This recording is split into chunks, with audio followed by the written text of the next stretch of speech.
Hey everyone, Wix Solis here. The following is a fantasy short story, Imp-ending Doom. It's the little adventure of Querf, Sophia's pleasure gremlin familiar from the Witchblood series. I hope you enjoy. Enjoy enough to subscribe, that is.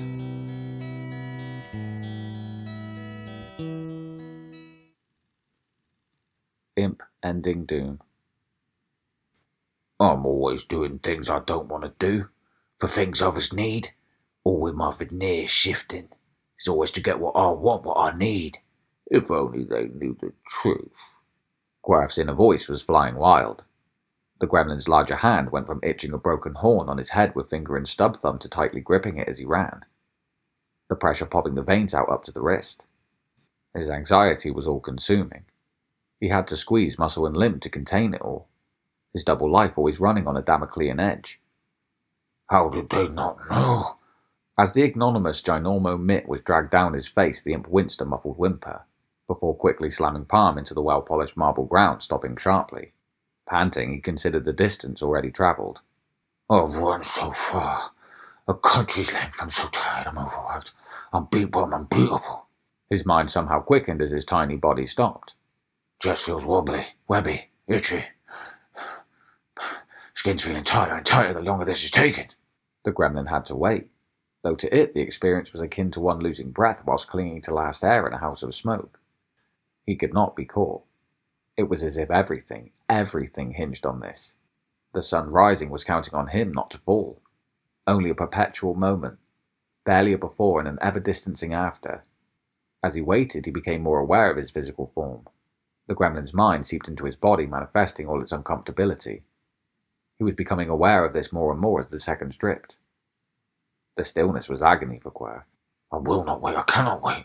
No, I wound up on Satan's stronghold without it. Querf stepped out from where he'd been hiding behind statue, now the noises had ceased. Finally no booms. Don't want to get caught up in that war. A small ice arguing with a big fire. A mountain versus snake. The guy would kill him. The gargoyle spun with obsession many times on the spot. Though scanning that the giants were gone, these frantic motions were too much, leaving Querf wonky working. As he began his arm-assisted monkey run once again. His egg continued cooking too. Will I always be like this? I'm doing it, but barely for her. But I could change any time I want. I could be anything I want. Or am I a slave? Do I have choice or is character fate?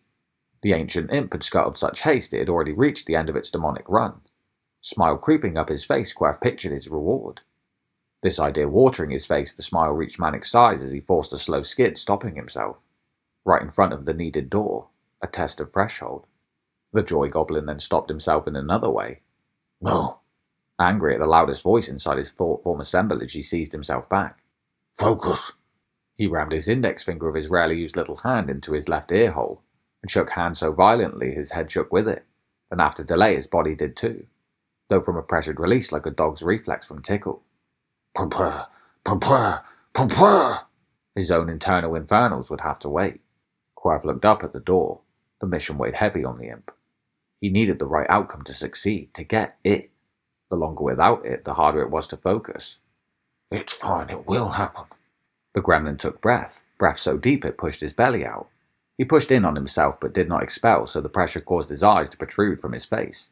Holding funny form for a moment, then breathing out, he was finally reset and could think again.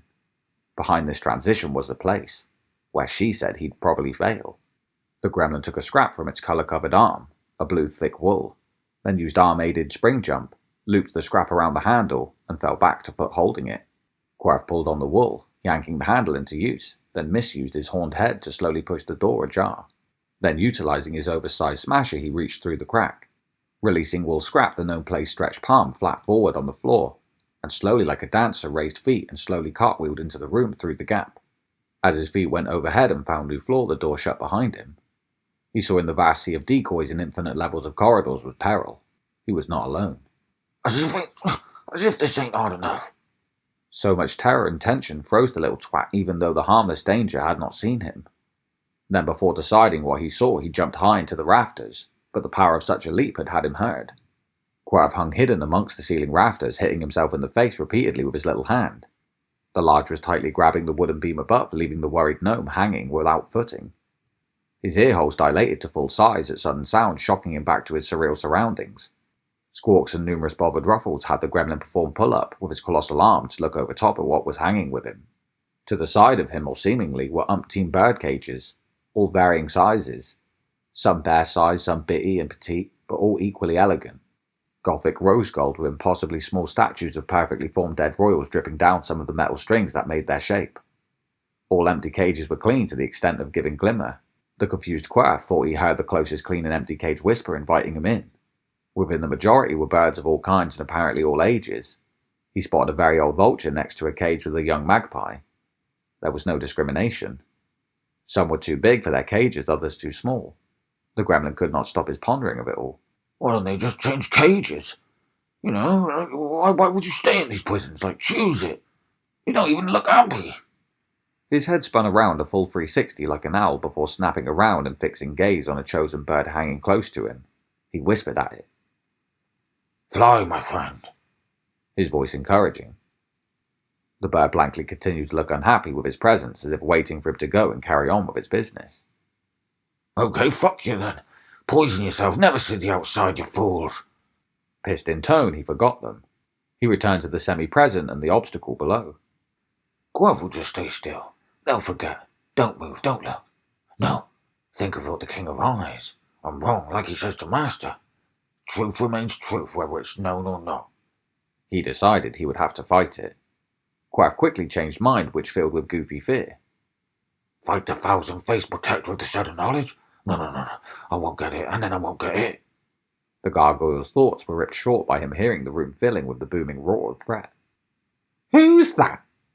The interrogation creaky and broken.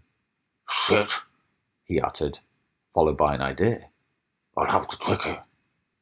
Querf swung back and forth, gaining swing like a pendulum until reaching the closest bird who had ignored his offer, and when swinging close enough to it, he swiped. He knocked off its hook to fall below. He whispered as he unhooked it uncomfortably with a little hand. Fuck you, buddy. Venomous resentment on his tongue. The birdcage fell whilst causing Critter to screech with commotion, and a wave of activity began below as the priceless cage shattered out of sight. Querf used this distraction to leave his hidden vantage. Faster than human, Querf began to move, leaping arm-aided through the rafters, then come the smaller wood come the room's edge like handlebars. He only caught one glance below as he travelled the distance so quickly. He went through a small square hole in the top wall, creation unknown, possibly for the birds to enter the second adjoining room. Arriving through said hole, Querf finally saw what Sophia directed would be the final landmark at lengthy long last where the item was. He leapt from above. Barreling his bullet, the cannon imp hit the ground exactly where he wanted to, but so hard it made stone thud and crumpled him. He peeled himself up instantly. Remarkably non-phased and begun rummaging through the cobwebbed whitewood bookcase next to the statue of the glowing bronze fat woman with 3 eyes. Blood of the witch, blood of the witch, blood of the witch. Slow and considerate at first, but not for long. After moments he sped up, removing and gandering 5 books per second from the bookcase. He didn't see the value in what he mishandled. Over-shoulder flew. A heavy, thick-spined gold book of royal secrets. The irreplaceable notebook of the Shadow Slayer. And even a titleless Vantablack book covered in ember-red chains that imprisoned the mind of an evil witch. Luckily, it remained shut. This was a special bookcase kept separate from the main library. The pile behind him growing larger, he noticed the noises from the first room had entirely stopped. He turned his head 180 to look without stopping his ransacking. For fuck's sake, I need more time. His tone was stressed, tempo far faster than his in joy. His head snapped back. He looked down at the book in his hand. It was it. What fucking luck, my pleasure token. Book of the Witch, Volume 2. He drawled on to the tome, trapped in thoughts of joy. He was not keeping calm and focused, but instead fixating, his mind a diver with oxygen narcosis, swimming deeper into the sunken abyss. Fortunately, this was punctured and his mind resurfaced due to directed yell. The scrap-headed chump had not heard foot or door, and the enemy was looking straight at him. I will eat you, little worm. The scary voice trailed off as Querf had already leapt and was steaming back to the apparent bird hole. Leaving private and entering the general library, he saw the mess but refused to connect the dots. Cut the mental strings himself. The room was destroyed in here. Something's flying in here. Place be crumbling, it's going to crumble around me. I've got to speed up. He leapt over a broken seat and ducked under angry Peck, and with poorly executed spinning spring dove for the silver door. He reached it, but not without grazing something. He refused to look back. This time he placed book into Nano hand and held it as tight as possible with its measly grip. He jumped, hung from the handle, turned it but held on, then repeatedly thrust crotch against the door, bouncing against it until opening it slightly. Querf then swung his leg around and into the made gap to keep the door open, then let go, sliding down half in and half out before scuttling away. He caught a breath and then continued. I'm getting there. Calm and quiet through the big room I've got to go. The dumb-eyed gremlin crept onward, looking around. So many crabs fighting over the water. Fighting over that new shell. But why?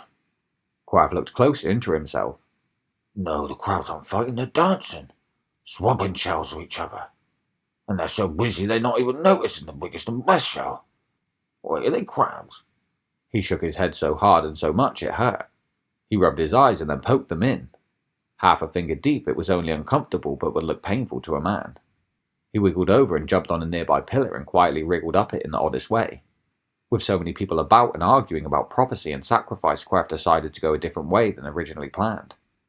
Lots of secrets in the room of water. Secret doors and passages Querf's pretty sure only he and the Master of Eyes know. The inconsistent runt glad the voices were loud enough to give him cover. He pushed aside the ornamental head he knew hid secret, and slipped into the magic walls themselves.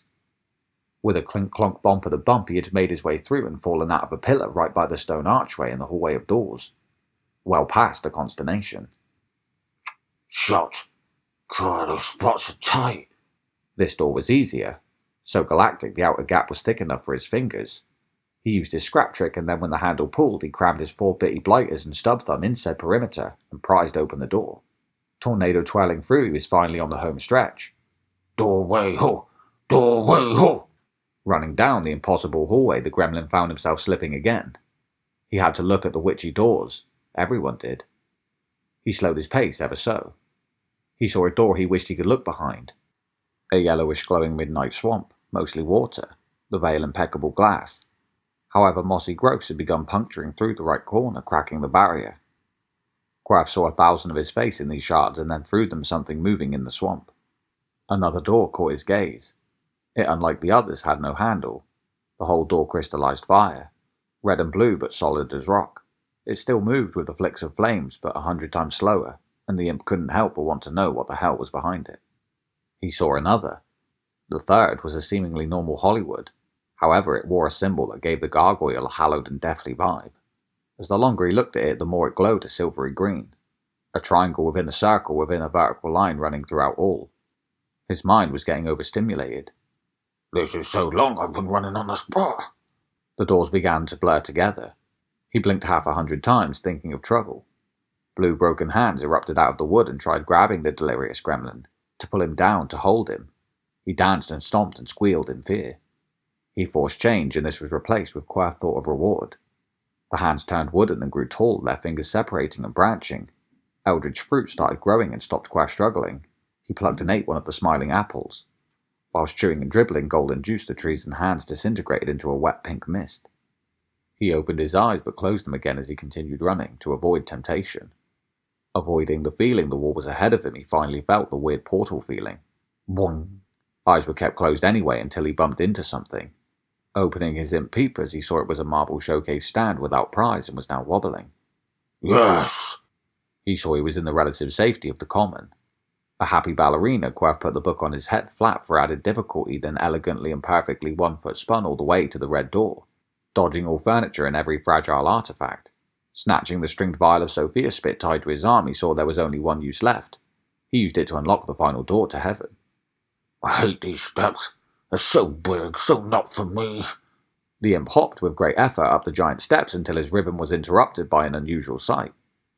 A smellless gas creeping down the stairs, growing closer to him, but it did not flow like it should.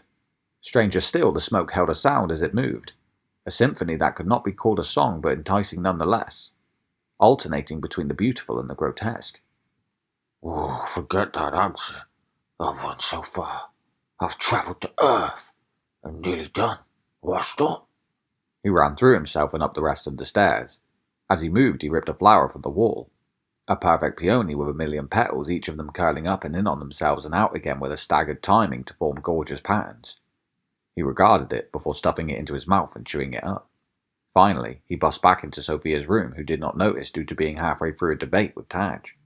The imp saw the energies. Power versus love. He's using his smile as a shield. Against a barrage like that, it won't last long. He watched and listened rather than reveal himself, a regular ploy of his. Happiness may seem weaker than blue, purple, or any type of pain, but sadness is fleeting from future, and one day, Soph, even your sad memories will hold no sway over you. Instead, they might even get you smiling. Taj spoke with a grin as he waited retort. However, no retort came as the Blood Witch had noticed her familiar's return, and therefore the private bartering was over. Okay, later, Taj. The last word was elongated, mouth pursed, brow furrowed. Her friend did not fight her invitation to leave. Taj noticed Querf had scratched his armpit and burped. Deepening his smile, he said nothing but turned and left. Buzz, however, did not. The shin-sized and puppy-plump Kodiak bear that had been running around his legs continued its dogged path. Taj's movement did not stop it circling, and he passed through him a ghost, the youngun's familiar's only known USP being phasing. After 3 more circles alone, each smaller than the last, it stumbled over itself and rolled forward before looking towards its leaving master. The metallic olive bear was 25% translucent, just nearly off a full form. It bound off happily and carefree after its master, ignoring Sophia and Querf. Taj ignored him back but threw up his hand in a silent goodbye to the Blood Witch. Sophia turned to her familiar. It took the opportunity to speak first. Oh, you two be sweet, I reckon. Only half taunting, the other half sincere, he was interrupted nonetheless. Okay, give me it. Her tone demanding, truly his master, she held arm out, hand flat to receive. He handed her over the book, which she did not swipe but took softly. Sophia turned, patted his head like a pet, and walked off towards window balcony. Querf stayed still like a pet awaiting reward, his proportional pulse of pleasure. It's here. It's gonna be huge, I hope. Wrong book, idiot. This is Blood of the Witch Volume 2, I need Volume 1. A higher pitch than usual, she huffed in frustration, threw the book on her bed, quite the distance it had to fly. Such a simple task, yet I knew you were too quick to have got it right. Did you bump into a master? Or that miserable librarian? Now looking at him from afar, the hands on his hips pose and tilted head said as much as a shout. No. He fell to his knees. Also no. He was lying, but too quick for her to catch. No time for her to spot it as she was still thinking on Taj. Even quick minds need to churn stuff up. How? I'll never get away with lying. The gremlin quickly filled the silence, hence she gazes things deeper. So without so much depression. Overdramatic, he spun around then fell, a theatre death. Don't worry, you'd get resistant and tolerant if you always got the hit. Now you've been refreshed, you can remap those brain cells. The next buzz will be particularly good. Comfort in her tone, it was an honest shot application for her half-friend. The gremlin missed the nuance. You have decorum, but no restraint, Soph. Frustration still flowing from his voice, he took wobbled run, speeding up as it went towards the door. Not knowing where he was going, his heart was just palpitating with an addict's disappointment.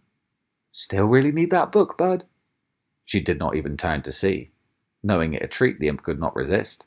The elongation almost cocky. So it begins again. Okay, so thank you if you're still here. Please like, comment and subscribe. Do you love or hate the little bugger? Either way, if you want more Querf, Witchblood Volume 1 is available on audiobook, paperback and ebook. These and all my other works, including non-fantasy, can be found across Audible, Amazon and iTunes. But everything can be seen in one place on my Linktree. This includes my social media and anyway, everything links below. Until next time, that's Wix Solis, out.